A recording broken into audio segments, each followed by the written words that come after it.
meus amados irmãos e irmãs da Igreja Presbiteriana da Alvorada. Nós continuamos com a nossa semana de oração, né? E nessa semana nós tiramos esse tempo para interceder pela nação brasileira, pelas catástrofes que têm acontecido por conta dessa pandemia, né? As tristezas e aqueles que estão enlutados, os doentes, né? As mortes causadas por esse coronavírus e não somente isso, mas também a pobreza, a miséria que tem se alastrado por conta dessa pandemia. E em situações assim, a Bíblia nos instrui a buscar o Senhor em jejum e oração, intercedendo e pedindo a misericórdia do Senhor, né? E nós começamos isso na última sexta-feira, que também foi a sexta-feira da Paixão de Cristo, né? No dia em que os nossos olhos estão fitos na cruz de Cristo, né? Relembrando da morte do Senhor, né? Aquela cruz onde o Senhor foi pendurado, né? Pendurado no madeiro por causa das nossas iniquidades, né? O Cordeiro de Deus imolado, né? Como sacrifício perfeito de uma vez por todos, destruindo no seu corpo a maldição do pecado e a condenação da morte. E não somente isso, mas também fitamos os nossos olhos no domingo, né? Naquele domingo de Páscoa, aonde contemplamos o nosso Senhor Jesus ressurreto, né? Aquele que está vivo. Olhamos para o sepulcro vazio e nos lembramos de que o Senhor Jesus é declarado ali justo, vindicado por Deus Pai, por meio da ressurreição dos mortos, entronizado à destra do Pai. Então, nesses eventos que são eventos fundamentais, né? São eventos centrais para a fé cristã, especialmente a paixão, né? E a ressurreição dos mortos, a Páscoa como fundamento da esperança cristã, né? O Cristo ressurreto como a esperança cristã. Então nós olhamos para essas histórias, para esses eventos, nesses tempos que vivemos e nos perguntamos o que é que eles têm a nos dizer, né? Enquanto meditamos e intercedemos pela misericórdia do Senhor, né? E eu me lembrei, irmãos, de uma história que João conta no capítulo 11 de seu Evangelho, de como Jesus sobe pela última vez para a Judéia, né? Que Jesus vai para lá e aí quando ele está ali, ele vai fazer a sua última entrada em Jerusalém e esses eventos vão se desenrolar ali a partir da entrada triunfal, etc., até a paixão e ressurreição do Senhor. Mas quando Jesus sobe pela última vez à Judéia, ele sobe porque ele recebe um recado de uma família muito querida, a família do seu amigo Lázaro e de suas irmãs Marta e Maria. Ele recebe um recado das irmãs de Lázaro dizendo assim: olha, aquele a quem tu amas está enfermo. É isso que elas falam, né? E aí Jesus demora um pouco no lugar e quando ele chega, Lázaro já tinha morrido, né? Mas a gente lembra na história que é nessa história que Jesus diz aquela mensagem poderosíssima, né? Eu sou a ressurreição e a vida, aquele que crê em mim, ainda que morra, viverá. E essa história termina com Lázaro ressuscitado, né? E a partir dessa história, os fariseus e saduceus se juntam para tramar pela morte do Senhor.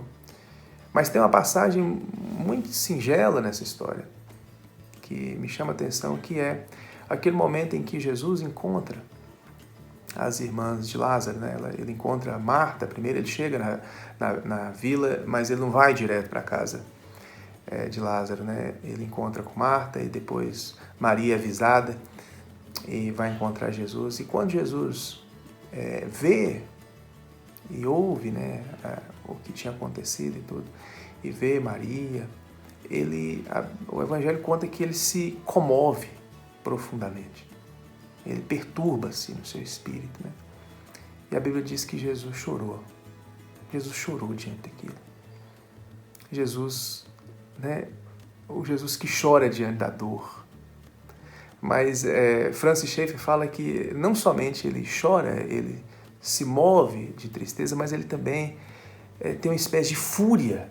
Essa perturbação no espírito de Jesus é a fúria, a inaceitação divina dessa anormalidade da morte, essa intromissão de algo que é alheia à boa criação de Deus e que está ali, né? Se a gente pega o Evangelho de João, a gente vê que o prólogo de João começa com essa narração do Verbo que está junto ao Pai, mediante o qual todas as coisas foram feitas, né? Então, quer dizer, esse Jesus que cria todas as coisas com o Pai está ali diante de algo que é absolutamente alheio à sua boa criação, à morte, né?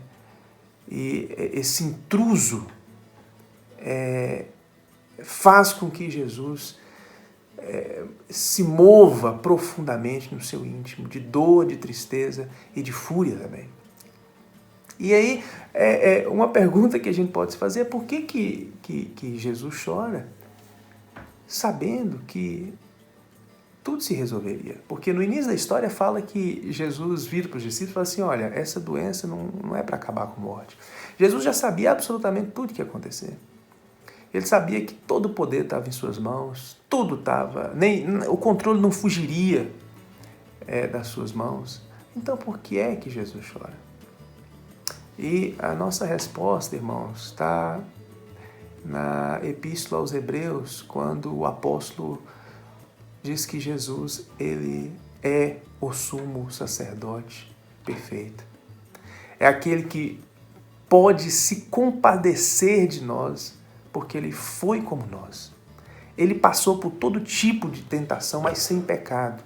Ele intercede por nós, porque ele sabe perfeitamente como nós somos, o que nós somos e pelo que nós passamos. Sabe, Jesus experimentou todo tipo de dor que a gente pode experimentar. Muito mais. Imagina a dor de perder o seu amigo, que ele amava, né?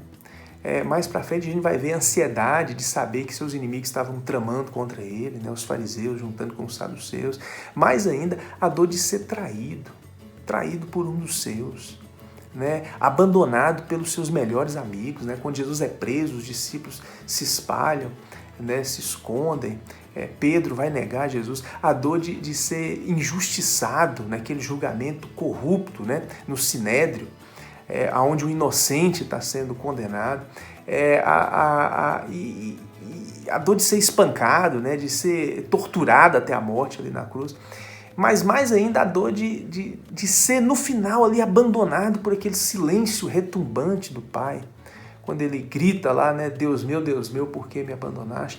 Então, ninguém vai poder chegar para Jesus um dia e falar assim, Senhor, o Senhor não sabe o que eu passei. Se o Senhor tivesse na minha pele, quer dizer, isso, o Senhor Jesus, ele nos conhece perfeitamente. Ele é o sumo sacerdote perfeito. E lá em Isaías 53, quando fala, né, do servo sofredor, ele fala assim que ele verdadeiramente tomou sobre si as nossas enfermidades e as nossas dores ele levou sobre si. Quer dizer, o Jesus que chora é o Jesus que conhece a nossa dor. Irmãos, uma vez que nós, como igreja, participamos de Cristo, nós somos convocados também a uma tarefa sacerdotal de assumir a dor do próximo, apresentando essa dor a Deus, com intercessões.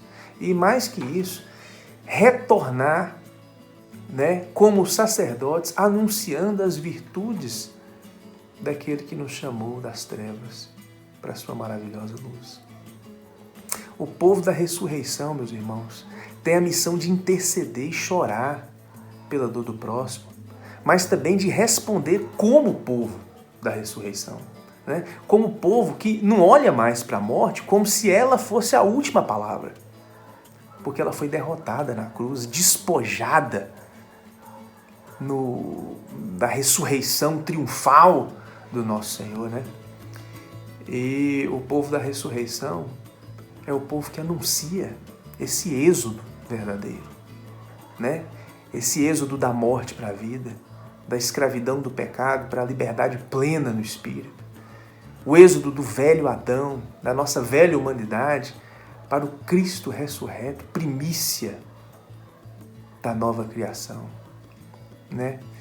Então é essa convocação que o Senhor nos faz para que possamos tomar posse dessa missão sacerdotal. E nessa semana que o nosso clamor chegue até os céus, sabe? Que o Senhor possa ouvir a nossa intercessão, a intercessão da sua igreja, nesses dias terríveis que passamos, né? E que o Senhor possa capacitar a sua igreja a portar essas boas novas ao mundo que chora, que padece, não só pela doença, pela miséria, pelas calamidades que estamos vivendo, mas, mais do que tudo, chora pela sede das palavras de vida eterna. E que o Senhor ouça o nosso clamor nesse tempo e intervenha com a sua misericórdia e com sua graça. No nome de Jesus. Amém.